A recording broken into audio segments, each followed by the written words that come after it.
গল্পকথায় আজ আমি বলছি রবি ঠাকুরের সহজ পাঠ থেকে একটি ছড়া।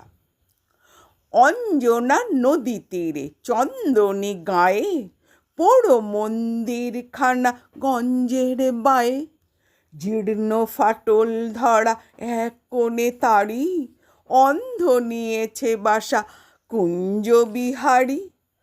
আত্মীয় কেহ নাই নিকট কি দূর, আছে এক লেজ কাটা ভক্ত কুকুর।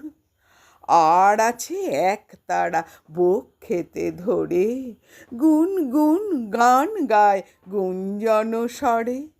গঞ্জের জমিদার সঞ্জয় সেন, দুমুঠো অন্ন তারে দুই বেলা দেন। সাতকড়ি ভঞ্জের মস্ত দালান, কুঞ্জ সেখানে করে প্রত্যুষে গান। হরি হরি রব ওঠে অঙ্গন মাঝে, ঝঞ্ঝনি ঝঞ্ঝনি খঞ্জনি বাজে।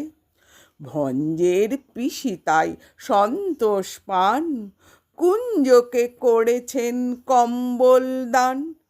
চিড়ে মুড়কিতে তার ভরি দেন ঝুলি, পৌষে খাওয়ান ডেকে মিঠে পিঠে পুলি।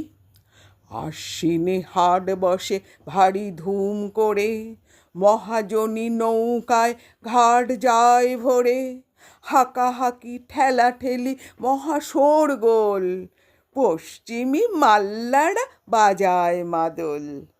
বোঝা নিয়ে মন্থর চলে গরু গাড়ি, চাকাগুলো ক্রন্দন করে ডাক ছাড়ি। কল্লোলে কোলাহলে জাগে এক ধ্বনি, অন্ধের কণ্ঠের গান আগমনী। সেই গান মিলে যায় দূর হতে দূরে, শরতের আকাশেতে সোনার দূরে।